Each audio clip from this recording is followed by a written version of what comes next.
Om Shanti. Good morning.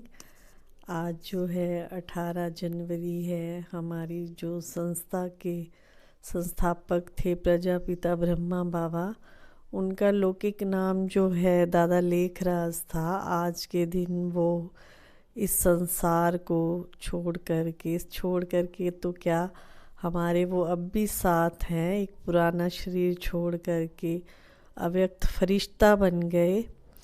तो उनके बारे में हम छोटी सी वीडियो क्लिप भी देखेंगे और जानेंगे कि कैसे ब्रह्मा बाबा ने इस संस्था की स्थापना की। वरिष्ठ भाई बहनों के अनुभव सुनेंगे। तो चलिए वीडियो को पूरा देखिएगा, और अगर आपको अच्छा लगे तो ओम शांति भी ज़रूर बोलिएगा। आदरणीय दादी निर्मल शांता जी, जिनको बाबा की लौकिक और अलौकिक दोनों ही रूप से बेटी बनने का सौभाग्य प्राप्त हुआ, यज्ञ में उनको परदादी के नाम से भी जानते हैं। तो सुनते हैं दादी जी क्या बताते हैं। भक्ति तो इतनी थी, क्या बताएं। हम लोग छोटे से, मेरे को अनुभव नहीं है, तो हम छोटी उठ के दूध मांगो तो दूध मिले, कहेगा नहीं पहले पूजा करो। मंदिर में गई, पूजा करके आई, पीछे दूध मिलेगा। तो मंदिर में जाके हाथ जोड़ के भी पूजा थोड़ी करेंगे, उसके बाद हम लोग को दूध मिलता था। इतना बाबा में भक्ति के संस्कार पक्के थे।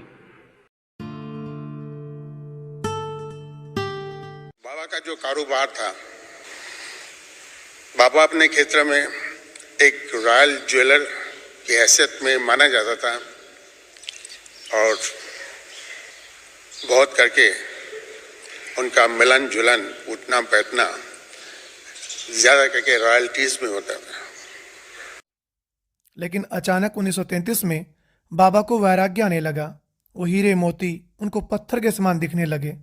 बस एक ही धुन लग गई कि इस जीवन में अब भगवान को पाना है।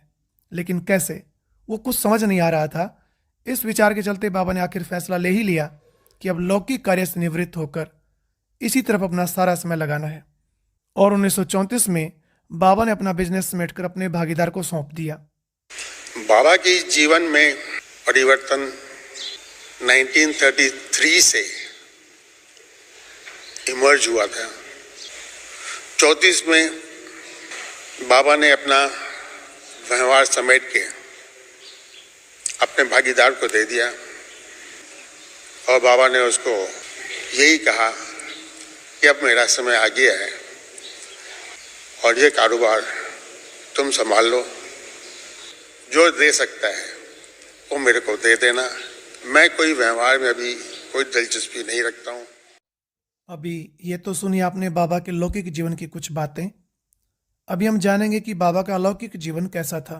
बाबा की दिनचर्या सुबह से लेकर शाम तक कैसी होती थी। बाबा कब क्या खाते पीते थे, यह अनुभव सुनते हैं आदरणीय राजयोगी भ्राता निर्वैर जी से। वो भी बड़ी एक बैलेंस्ड दिनचर्या थी, बड़ी नॉर्मल।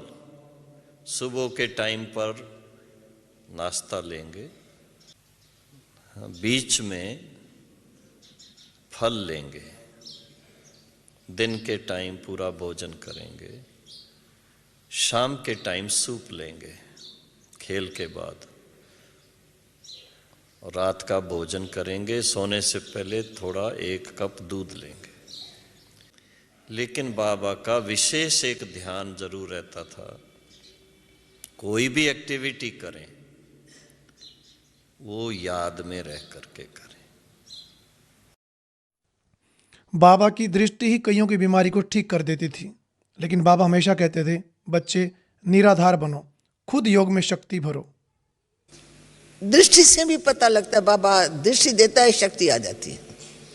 बीमार पड़ेंगे तो भी ऐसे हाथ फेर करके प्यार से आकर के दृष्टि देंगे तो बुखार भी उड़ जाता। पर जब हमको आदत पक्की हो जाती है तो मेरे को बुखार है, बाबा को बुलाओ, तो फिर नहीं आएगा। क्योंकि बाबा हमको निराधार बनाने चाहते हैं। कि ये नहीं कि बाबा आएगा जब हाथ फेरेगा तब मैं ठीक होंगी, नहीं। बच्ची से बाबा को याद करो, बच्ची से बाबा को याद करो। मैं भी शिव बाबा को याद करके तुम्हारे पास आता हूँ, तुम भी शिव बाबा को याद करो। इसलिए बाबा ने निराधार बना दिया। रात दिन योग में रहो, शाम को भी योग तो सुबह को भी योग, घर का काम काज सब करते थे, पर प्लस योग। बाबा की दृष्टि में इतनी शक्ति थी कि जब कोई पहली बार बाबा के सामने आता था तो अक्सर उनको कोई ना कोई साक्षात्कार होता था। भाई बहन इस बात का बड़ा अटेंशन रखने लगे कि जब भी कोई पहली बार बाबा से मिलने आए तो एक भाई कुर्सी लेकर उसके पास खड़ा रहे, ताकि अगर कुछ हलचल दिखाई दे तो तुरंत उसको बिठा सके। आप सोचिए कितने शक्तिशाली होते थे बाबा की वाइब्रेशन। जब बाबा किसी को स्नेह भरी दृष्टि देते थे, खो जाते थे सब उस प्यार के सागर में। एक बार का ऐसा ही अनुभव सुना रहे हैं आदरणीय कुंज दादी जी। जब अब्बू में कोर्स कराते थे तो बहुत जोर से इस बात को समझाते थे, हमें पढ़ाने वाला कोई मनुष्य नहीं, और जो भी जिज्ञासु आता था वो फार्म में यही लिखता था, हम आपके गुरुजी से मिलने चाहते हैं, हम दादा से मिलने चाहते हैं। और बाबा कहता था जब उसको परिचय नहीं है तो वो क्या मिलेगा।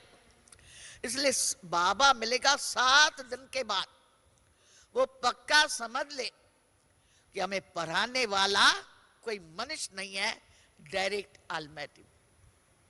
तो उनको खूब कोर्स में ये पक्का कराते थे। और 7वां दिन पूरा होता था तो हम आके बाबा को कहती थी, बाबा आज फलाने जिज्ञासु को आपसे आज मिल। कभी बाबा ऑफिशियल कहते थे, अच्छा बच्ची मिलने के लिए बाबा कमरे पर गद्दी पर बैठते थे और उनको मिलाने ले आते थे। और कभी बाबा निरंकारी फुल रेशन मास में एक बार आता था तो बाबा बैठ के बच्चों के साथ गेहूं सफा करता था। बाबा को कहा, बाबा आज तो इस जिज्ञासु को बाबा आज आपसे मिलना है, बाबा आप ऊपर चलो। तो बाबा ने कहा, ना बच्ची तुमको मिलाना है तो यहां आके मिलाओ। मैं कहा, बाबा 7 दिन मैं उसको पढ़ाया कि स्वयं परम पिता परमात्मा परम धाम छोड़ के इस ब्रह्मा के तन में आया है, वो यहां मिलेगा तो क्या कहेगा। तो बाबा ने हम बच्चों के आगे निरहंकारीपन का पाठ भी प्रैक्टिकल में बजाया। मैं देखा बाबा की लहर ये है और उसको भी अटूट है, आज मिलना है।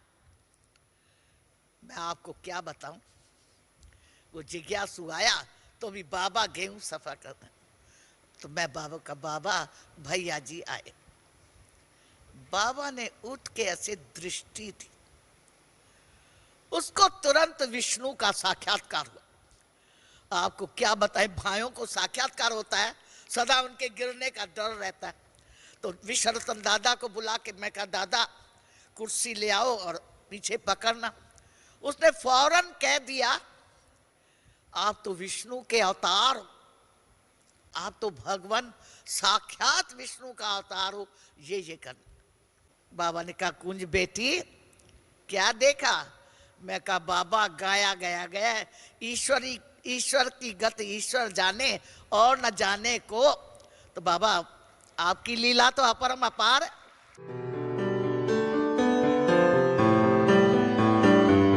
शाम के टाइम बाबा के साथ बैडमिंटन भी खेलते थे 5 से 6। एक तरफ बाबा की टीम, एक तरफ मम्मा की टीम,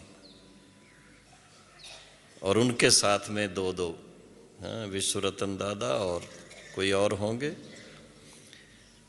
जो हार जाए उसको डबल टोली, ताकि ताकत भरे तो जीते दूसरी बार।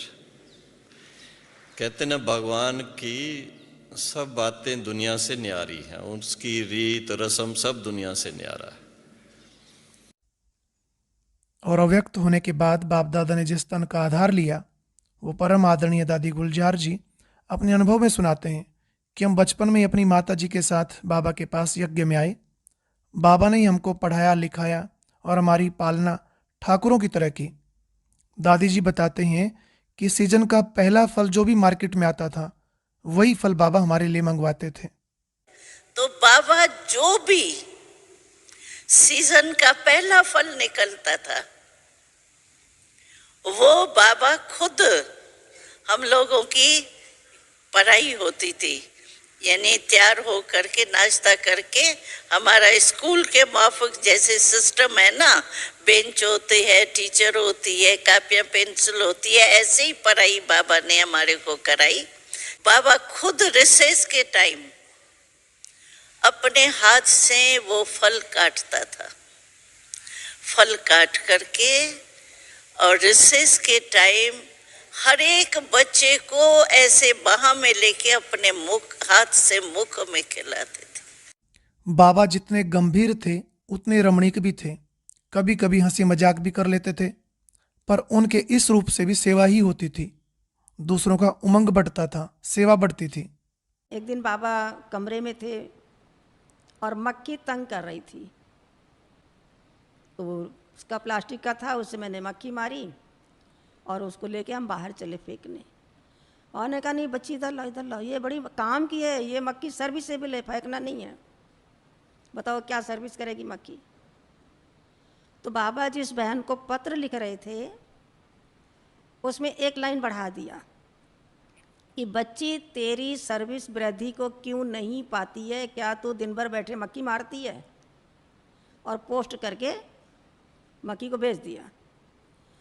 मेरे को लगा कि अगर हम ढीले होंगे, कभी मान लो बाबा रोज़ कहते मम्मा इसको सेंटर पे भेजना है सेवा करने के लिए, तो कभी हमें ना बाबा मक्खी भेज दे। तो उस दिन से मेरे दिमाग में आया कि मुझे कभी ऐसा काम नहीं करना जो ये मुझे बाबा बोले और मक्खी भेजे। तो उस मरी मक्खी ने दो की अवस्था अच्छी कर दी, पहले तो मेरी की, और जिस बहन को भेजा उसमें भी ताकत आ गई कि देखो बाबा ने क्या किया है, तो उसकी सेवा उमंग आके सेवा करने लगी। टोटल जीवन में बाबा ब्रह्मा बना कैसे ब्रह्मा?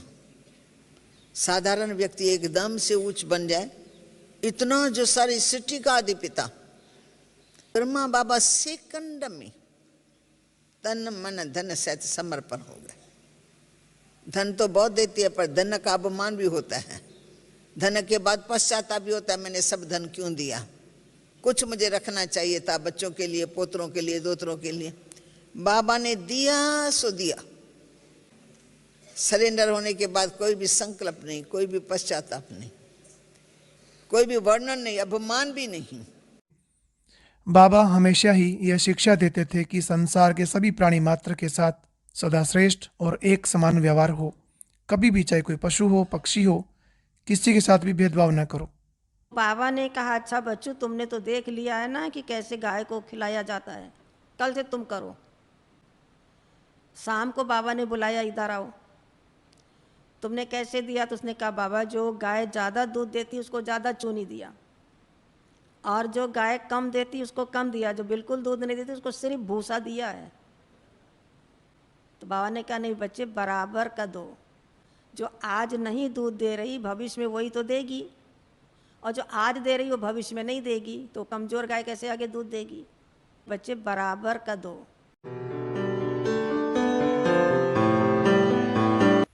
तो एक बार प्यारे बाबा ने हम 21 बच्चों को ऊपर से नाम आया और योग का प्रोग्राम दिया कि सुबह में 3:30 से 4:30 बजे के अंदर हमें भक्तों को साक्षात्कार कराना, मगर सारे ग्रुप का कराना, और सामने एक संदेशी को बाबा बिठा दिया। बैठना कैसा है? विक्ट्री में 21 बच्चों का 10 इधर से 10 उधर से, बीच में एक 21 बच्चों का मेरे को भक्तों को साक्षात्कार कराना। उसके अंदर 21 बच्चों की स्थिति एक रस ज्योति जगी हुई। अगर 21 में से एक की भी स्थिति ठीक नहीं होगी तो सामने संदेशी कंप्लेन ले आएंगी कि बाबा को इस भगत को साक्षात्कार कराना था, अगर फलाने बच्चे का बुद्धि योग भटक रहा था तो बाबा का साक्षात्कार कराना कैंसिल हो गया।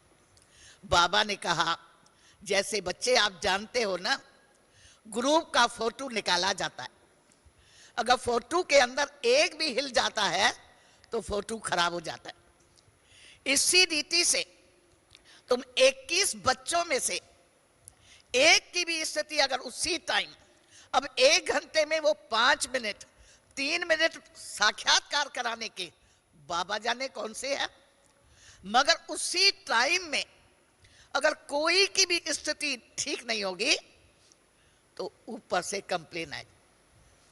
और बाबा मुख्य महारथी बच्चों को सिलेक्ट करके बिठाते थे।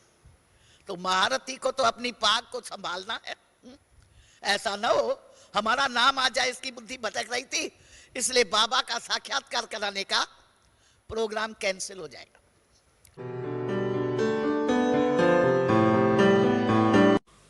कम से कम 15-20 स्थानों पर बाबा का पत्र जाता था।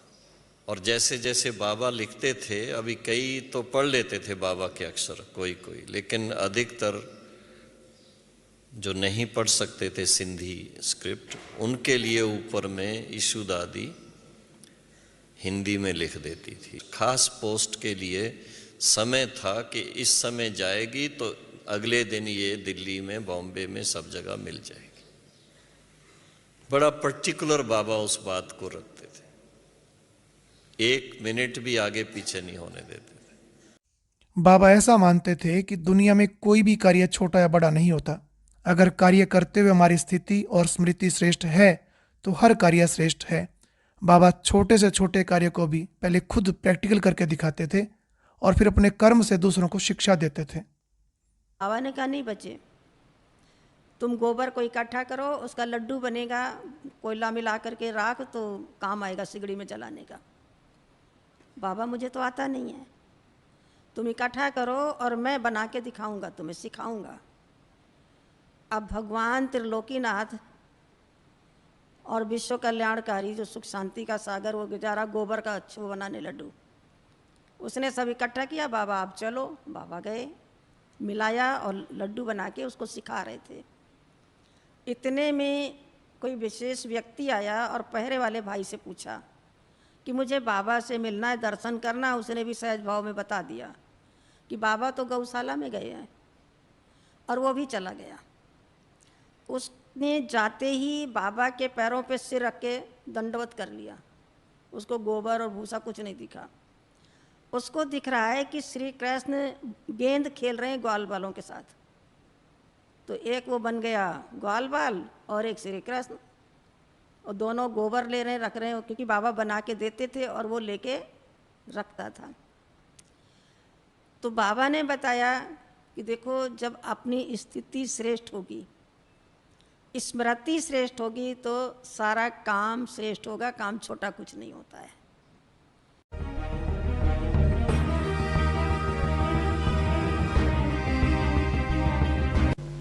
और यही बाबा वतन से कहे, बच्चे